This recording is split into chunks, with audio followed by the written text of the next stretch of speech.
लगातार मैं खबरों के माध्यम से आपको दिखा रहा था जो पंडित धीरेन्द्र शास्त्री की कथा होने वाली है भिलाई में 25 से लेकर 29 तारीख तक, उसकी तैयारियां कैसी चल रही है और पूरा माहौल क्या रहेगा, किस प्रकार से जो भक्तगण आएंगे उनके रहने की व्यवस्था किस प्रकार से रहेगी, सब मैं आपको दिखा रहा था। तो आज 25 तारीख है और धीरेन्द्र शास्त्री भिलाई पहुंच चुके हैं और 25 से लेकर 29 तारीख तक हनुमान कथा होगी उनकी और 27 तारीख को दिव्य दरबार लगाया जाएगा।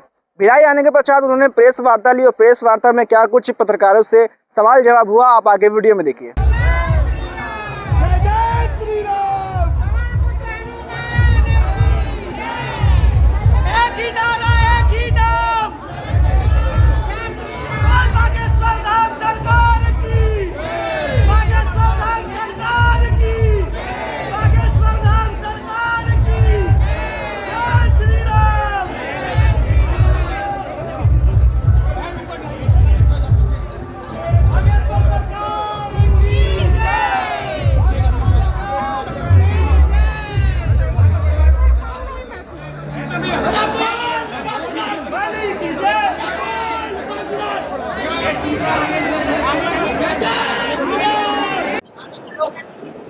हमारा सौभाग्य है, हमें फिर से छत्तीसगढ़ की इस पावन भूमि की मिट्टी को मस्तक पर लगाने का परम सौभाग्य प्राप्त हुआ।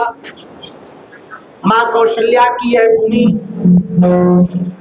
हमारा ननिहाल है, छत्तीसगढ़ हमारा ननिहाल है। हमको प्रसन्नता है कि बार बार छत्तीसगढ़ में कथा के बहाने ही सही आने का सौभाग्य मिलता है। आज 25 भैया इसको ठीक कर दो आप आराम से। को छत्तीसगढ़ की भूमि भिलाई में हमको आने का सौभाग्य मिला। यहाँ हम 5 दिवसीय हनुमान जी का चरित्र हनुमान चालीसा पर कथा सुनाएंगे। 1 दिवसीय दिव्य दरबार लगाया जाएगा। अभी 18 दिसंबर से एक अद्भुत महापुरुष छत्तीसगढ़ की भूमि में हुए, एक अद्भुत संत हुए जिनके जयंती का उत्सव का पावन पर्व चल रहा है, गुरु घासीदास जी महाराज, जिन्होंने एक अद्भुत नारा दिया था, मनखे मनखे एक समान।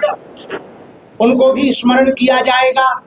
इस कथा में सामाजिक समरसता हेतु दिव्य भव्य आरती में सभी वर्गों के लोगों को मंचों पर आने का शुभ अवसर मिलेगा। इस कथा से हिंदू एकता के प्रण संकल्प को बार बार दोहराया जाएगा। इस कथा से जीवन कैसे जीना चाहिए इसके बारे में बताया जाएगा। हनुमान जी से क्या क्या सीख है इस बारे में बताया जाएगा। 1 दिवसीय दिव्य दरबार इसलिए लगाया जाएगा ताकि छत्तीसगढ़ में चमत्कारों के नाम पर धर्मांतरण मतांतरण ना हो। ये हमारा सौभाग्य है कि हमको पुनः छत्तीसगढ़ की भिलाई में, दुर्ग जिले के अंतर्गत, जो शिक्षा की नगरी है, विद्या की नगरी है, जो इंडस्ट्री की नगरी है, जो हमारे भिलाई है अद्भुत, हमारी भिलाई अद्भुत है, जहाँ पूरे देश में सबसे ज्यादा IIT के बच्चे चुने जाते हैं, वो भिलाई से चुने जाते हैं। बाकी जिस पत्रकार को जो खुजली हो सो प्रश्न कर सकता है। महाराज जी सतीश बात बोल रहा हूँ मैं। हेलो महाराज जी, सतीश देखो पत्रकार जी का माइक तेज है, हमारा कमजोर है, कम से कम समान कर। सतीश बात बोल रहा हूँ। आप संविधान को मानने के लिए कि आप हमेशा हिंदू धर्म और हिंदू राष्ट्र बनाने की बात करते हैं, और क्योंकि भारत धर्मनिरपेक्ष राष्ट्र है, क्या कहेंगे? देखिए, हमारे पूर्वजों ने संविधान स्वीकार किया, उसके प्रति हमारी निष्ठा है, श्रद्धा है। एक हाथ में संविधान, दूसरे हाथ में गीता और रामायण, इस आधार पर जीवन जीने वाले हैं हम। संविधान के प्रति हमारी अति श्रद्धा है। जिस संविधान का प्रारंभ राम दरबार के चित्र के साथ हो, ऐसा संविधान हमारे भारत का है। डॉक्टर भीमराव अंबेडकर जी की यह रचना, उनकी पूरी टीम की यह रचना हमारे भारत की व्यवस्था को चलाने वाला। जीवन के लिए 2 चीजें जरूरी है, व्यवस्था और आस्था, और दोनों संविधान में है। आस्था में राम दरबार है, व्यवस्था में संविधान के नियम है, इसलिए हम संविधान को पूर्ण रूप से मानते। दूसरी बात, तुमने कहा हिंदू राष्ट्र, तो हिंदू राष्ट्र संविधान विरोधी नहीं है, क्योंकि हम कागजों पर हिंदू राष्ट्र नहीं चाहते हैं, लोगों के दिलों पर चाहते हैं। गुरुजी मैं बोल रहा हूँ न्यूज एटीन से बोल रहा हूँ। जय हो। गुरुजी, जिस तरह से वक्फ बोर्ड का जो है दायरा बढ़ता जा रहा है, दखल बढ़ती जा रही है, क्या सनातन बोर्ड की स्थापना होना चाहिए? देखिए, सनातन बोर्ड की स्थापना हो तो बेहतर है, पर ना भी हो तो संविधान बोर्ड बंद हो, ये ज्यादा बेहतर। यदि बांग्लादेश की उस सुनो, आप जवाब सुनो। यदि बांग्लादेश की जो करतूत अभी हुई है, 2 दिन पहले जिंदा हिंदू को जलाया गया, सिर्फ इसलिए जलाया गया कि वो हिंदू था। भारत में रहने वाले सनातनी, हमारी बात कान खोलकर सुन लो। जब बांग्लादेश में हिंदू होना गुनाह अपराध है, तो ये सोचनीय विषय है। वो दिन दूर नहीं जब भारत में भी हिंदू होना अपराध होगा। यही समय है, सही समय है, अभी समय है हिंदू एकता का और हिंदू राष्ट्र का। शास्त्री जी, साक्षी को बात कर रही हूँ। मेरा ये प्रश्न था कि जैसे कि आपने दिल्ली से हरियाणा तक का पदयात्रा निकाला था, वृंदावन तक, वृंदावन तक, यूपी तक, जी पदयात्रा निकाला था हिंदू सनातन धर्म को एकता लाने के लिए, एक करने।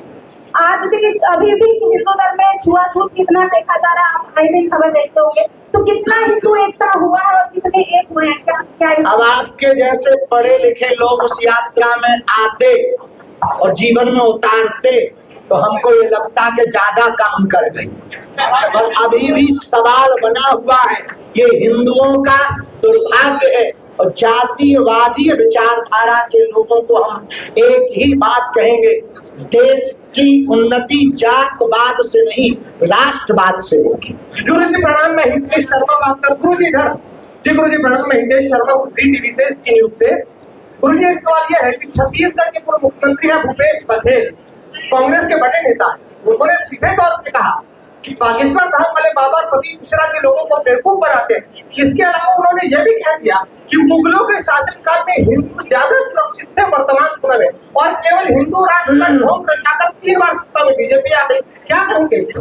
देखिए, नेताओं के बयानों पर हम जवाब नहीं देते क्योंकि हम नेता नहीं हैं, पर फिर भी हम एक बात जरूर कहना चाहेंगे कि हिंदू जोड़ना, हनुमान जी की भक्ति का प्रचार करना, राष्ट्रवाद के प्रति जगाना यदि अंधविश्वास है तो जिन्हें ये अंधविश्वास लगता है उन्हें देश छोड़ देना चाहिए।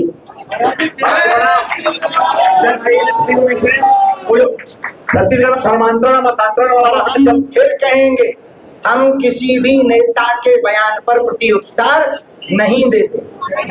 छत्तीसगढ़ में जो लाखों को धर्मांतरण होने के बाद आपस परिवार टूट रहे, तो उनके लिए कैसे आप एकता में पिरोने का मंत्र देंगे?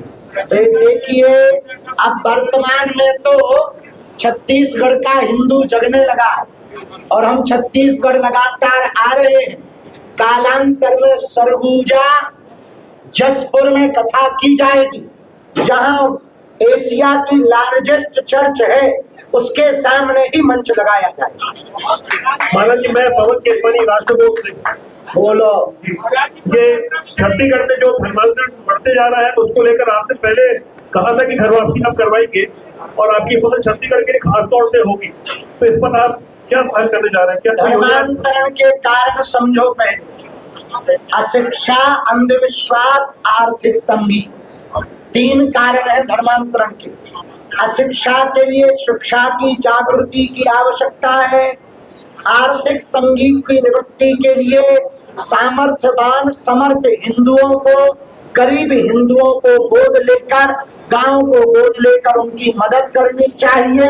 और अंधविश्वास के लिए तो हम बैठे ही हैं, तब तक दरबार लगाएंगे जब तक लोगों का भरोसा हनुमान जी के प्रति दृढ़ नहीं हो जाता। साधु जी सीताराम, साधु जी सीताराम। मेरा निवेदन ये है, थोड़ा सा व्यवस्थित हो जाए। क्या है? हम- नहीं पीछे हमारे साथी लोग और हैं। सब भैया भाई आप ही के साथ ही। अरे ब्रश लोग तो चलते रहे, पीछे वाले को यार कि पत्रकार बस दो क्या है, व्यवस्थित हो जाओ भैया। देखा प्रेस वार्ता, सवाल जवाब हुए। खबर पसंद आए तो वीडियो को लाइक करें, चैनल सब्सक्राइब करें और ऐसी खबरों के लिए बने रहे हमारे साथ। मैं सोल चिश्ती, धन्यवाद।